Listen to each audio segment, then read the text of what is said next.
46 اور 47 ہے۔ تو روایت آپ کے سامنے بیان کرنے لگا ہوں، یہ بخاری شریف کی حدیث مبارکہ ہے اور مسلم کے بھی حدیث مبارکہ موجود ہے۔ ابتدائی 2 حدیث بخاری کے اندر موجود ہیں، تیسری روایت مسلم کے اندر موجود ہے۔ حضرت ابو ہریرہ رضی اللہ عنہ سے روایت ہے کہ رسول اللہ صلی اللہ علیہ وسلم نے ارشاد فرمایا، لوگوں میں سب سے بہترین لوگ وہ ہیں تو اس حال میں آئیں گے کہ ان کی گردنوں میں زنجیریں ہوں گی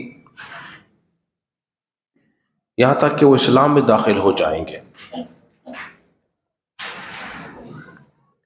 بتایا جا رہا ہے کہ تم میں بہترین لوگ وہ ہیں جو اس حالت میں آئیں گے کہ ان کی گردنوں میں، ان کے ہاتھوں میں، ان کے پیروں میں بیڑیاں ہوں گی اور وہ اسلام میں داخل ہوں گے۔ کیا مطلب ہے کہ وہ مختلف جنگوں کے اندر قیدی بنا کے لائے جائیں گے۔ جب قیدی بنا کے لائے جاتے ہیں تو آپ حضرات جانتے ہیں ان کو زنجیروں کے ساتھ اور بیڑی کے ساتھ جکڑ دیا جاتا ہے، پھر وہ اسلام لے آتے ہیں، پھر وہ دار اسلام میں داخل ہو جاتے ہیں۔ اسی طرح جنگ بدر میں اس حدیث کی شرح میں ایک روایت موجود ہے بخاری کے اندر یہ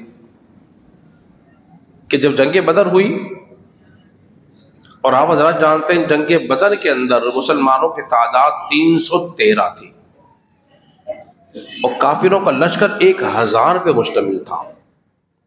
ان کے پاس جنگی ساز و سامان موجود تھا اور مسلمانوں کے پاس چند تلواریں، چند گھوڑے تھے، مگر اللہ پہ کامل یقین و بھروسہ تھا، تو اللہ نے مسلمانوں کو فتح عطا فرمائی۔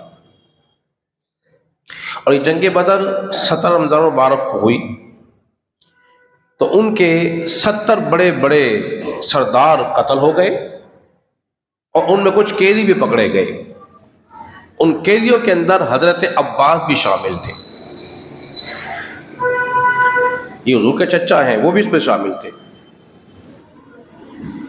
کیا دیکھا کہ ان کے جسم پہ جو قمیض ہے پوری نہیں ہے، اور عبداللہ بن ابی سلول جو منافقین کا سردار تھا اس کے جسم پہ پوری قمیض تھی، تو انہوں نے کیا کیا، حضرت عباس کو اپنی قمیض دے دی، اور حضرت عبداللہ ابن عباس جو ہیں وہ بعد میں بولیے مسلمان ہو گئے۔ تو اس حدیث کو بیان کیا جا رہا ہے کہ کچھ لوگ ایسے ہوں گے، بہترین ہوں گے، جو اس حال میں لائے جائیں گے کہ جن کے ہاتھوں میں زنجیریں اور بیڑیاں ہوں گی، مگر بعد میں اسلام میں داخل ہو جائیں گے۔ پھر اسلام میں داخل ہو گئے۔ پھر حضور نے کیا کیا، چونکہ اس نے حضور کے چچا پر حضور پہ احسان کیا تھا، اپنی قمیض اسے دے دی تھی، تو عبداللہ بن ابی سلول جو منافق کے سردار تھا جب مر گیا تو رسول اللہ صلی اللہ علیہ وسلم نے اس کو اپنی قمیض دے دی تھی۔ حالانکہ صحابہ نے منع کیا تو اس کو اپنی قمیض نہ دے، اس کو قمیض دے دی۔ علماء کرام بیان فرماتے ہیں حضور پہ کسی کا احسان نہیں تھا، جو احسان کیا تھا حضور نے اس کا بدلہ اس کو دے دیا تھا۔ دوسری حدیث مبارکہ انہی سے روایت ہے، بخاری کے اندر موجود ہے۔ اللہ تبارک و تعالیٰ تعجب فرماتا ہے ایسی قوم پر کہ وہ دنیا میں جنت میں داخل ہوں گے لیکن دنیا کے اندر وہ زنجیروں بیڑیوں میں تھے، جکڑے ہوئے تھے، یہ قیدیوں کی صورت میں آئے۔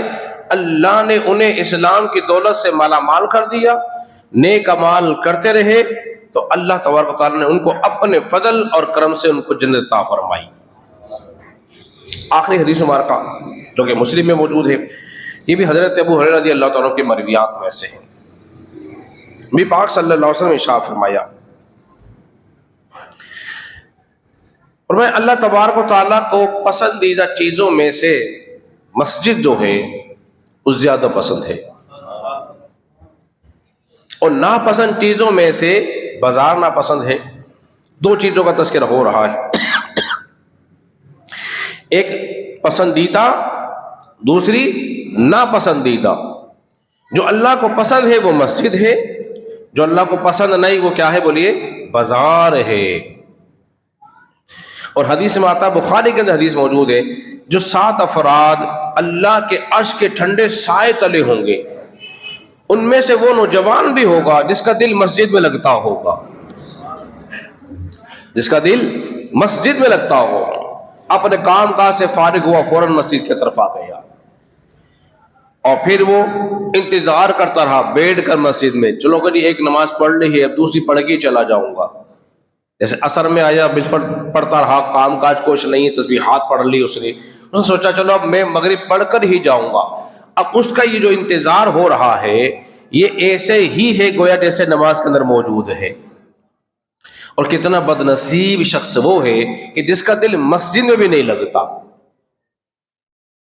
تو اپنے دل کو مسجد میں اٹکاؤ، اپنے وقت کو مسجد میں گزارو، یاد الہی میں گزار دو۔ یہ چوکوں پہ، چوراہوں پر، فٹ پاتھ پر کھڑے ہو کے اپنے وقت کو ضائع کرنے سے بہتر ہے کہ یاد الہی میں گزار دیا جائے، کیونکہ یہ جگہ اللہ کو پسند والی ہے نہیں ہے، تو کیوں نہ وہ جگہ پسند کر لے جو میرے رب کو پسند ہے۔ تو انشاءاللہ عزیز مزہ اس کا آ جائے گا۔ اللہ رب العزت کے بارے میں دعا کریں خالق کائنات ہم سب کو سمجھنے اور عمل پیرا ہونے کی